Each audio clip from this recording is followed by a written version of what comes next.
palabra de Dios, el Evangelio del domingo, va a iluminar una semana más de nuestras vidas y con ella vamos a poder caminar en la esperanza. Lo escuchamos juntos.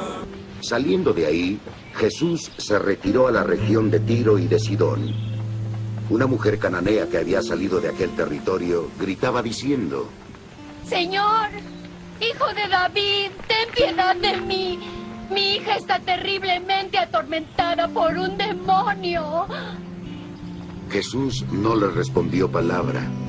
Sus discípulos acercándose le rogaban: Despídela, porque nos persigue con sus gritos. Respondió él: He sido enviado a las ovejas perdidas de Israel. La mujer se postró ante él. Señor. Le dijo.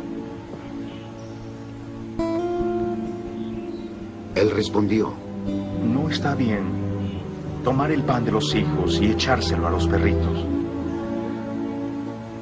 Sí, señor. Repuso ella. Pero también los perritos comen las migajas que caen de la mesa de sus amos. Entonces Jesús le respondió: Mujer, grande es tu fe. Que te suceda como deseas. Y su hija quedó curada desde aquel momento. El pasaje que acabamos de escuchar es realmente uno de los momentos muy interesantes y ricos de la vida del Señor, que para mí ilumina mucho el momento actual que nos toca recorrer. Hay un aspecto humano de Jesús, que es verdadero Dios y verdadero hombre, que significa que Él también, como verdadero hombre que es, va tomando conciencia de las cosas que van pasando y de cómo tiene que resolver esta realidad del reino. En el Evangelio de Mateo, al principio Jesús es enviado a las ovejas perdidas del pueblo de Israel. Es decir, es consciente que en Israel, su pueblo, hay que anunciar el reino. Pero ahora hace un viaje por tierras paganas, es decir, tierras que no pertenecen al pueblo de Israel, culturas que no pertenecen al pueblo de Israel, y la gente que se enteró que había un hombre bueno, que hacía milagros, que curaba a la gente, esta mujer desesperada, cananea, va a ver al Señor para que le cure a su hijo. Y acá empieza este diálogo: yo no he venido para esto, he venido para otra cosa. Y la insistencia de la mujer le saca al Señor este milagro. Esa insistencia de decir: pero hasta los cachorros comen las migajitas que caen. Fíjense qué interesante, porque la apertura que tiene el mensaje de Jesús, que no se queda solamente reducido al pueblo de Israel, se abre, y se abre de una manera maravillosa, a todos los confines de la tierra. Este momento que acabamos de escuchar, este evangelio que acabamos de escuchar, es el evangelio que invita a mirar esta realidad de apertura. Pero ¿cómo se dio? Fíjense, a través de la escucha humana de Jesús y de la apertura del corazón a la realidad que lo rodeaba. Presten atención a esto, a esta actitud de Jesús. Si Jesús hubiera quedado diciendo: yo tengo que cumplir lo que a mí me dijeron, y no escucho la realidad, no hubiera sucedido este milagro, y quizás el Señor se hubiera quedado solamente con las ovejas perdidas del pueblo de Israel.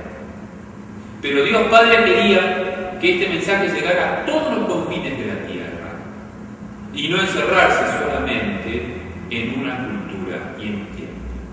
La mujer cananea abre a Jesús, porque Jesús, verdadero hombre, escucha, atiende y da una solución a un problema. No se cierra en un esquema, en una forma, diciendo: los demás no me interesan, a este lo tengo que escuchar y lo atiendo, aunque la insistencia de esta mujer lo haya logrado. A mí me parece que este es un modelo de cómo tenemos que desenvolvernos hoy, de forma personal, en la familia y en la sociedad. Hoy más que nunca, frente a los problemas que tenemos, incluso en nuestra realidad santacruceña y forina, y sabemos que también aquí en Santa Cruz lo estamos viviendo, tenemos que aprender de este Evangelio y abrirnos a lo que está pasando y encontrar una salida escuchando la problemática de la gente, escuchando lo que le pasa al hermano y no creyendo que hay una sola forma de hacer las cosas como la que quizás se nos ha dicho o se nos forma en los caminos en que estamos. Esto es muy importante porque la transformación de la realidad la hacen las personas que tienen la capacidad y la ductilidad de escuchar lo que está pasando y de responder con opciones concretas en aquellas necesidades que se tienen.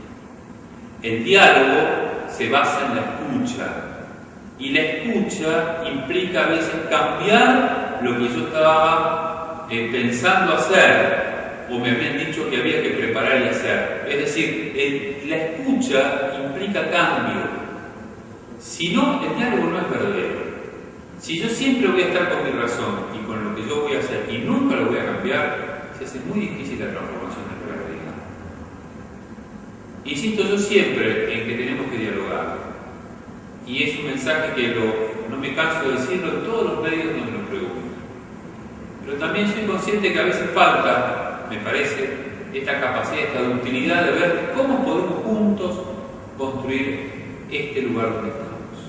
A veces las posiciones se ven muy fuertes, muy tomadas, y sin ningún deseo de ceder un pasito para poder construir juntos por el bien del otro. Esto se hace muy difícil si es así. Se hace muy difícil poder justamente transformar la realidad cuando hay esta dureza. Si Jesús en el Evangelio se hubiera mantenido en su dureza, esta mujer no hubiera tenido la curación que esperaba. Si el Señor, el Hijo de Dios, verdadero Dios y verdadero hombre, modelo para nosotros, creyentes, que lo seguimos, tiene esta ductilidad y esta capacidad de escuchar y de transformar su plan, ¿no les parece que este es un modelo a seguir? En nuestra familia. Y sí, padres, hay que escuchar a los hijos hay que escuchar a los padres, hay que encontrar el camino. En nuestras parroquias, en nuestras comunidades, en nuestros colegios, tener siempre esta capacidad de poder encontrar juntos el camino en nuestra sociedad, que tanto necesita que escuchemos, especialmente a los más necesitados, a nuestros alumnos en los colegios, a nuestros padres, a aquellos que nos toca justamente escuchar para poder transformar esta realidad. Que este Evangelio entonces nos ilumine, nos abra el corazón, nos dé una verdadera capacidad de escucha y de esa escucha una transformación de la realidad donde estamos. Que Dios nos bendiga, una buena semana, nos vemos la próxima.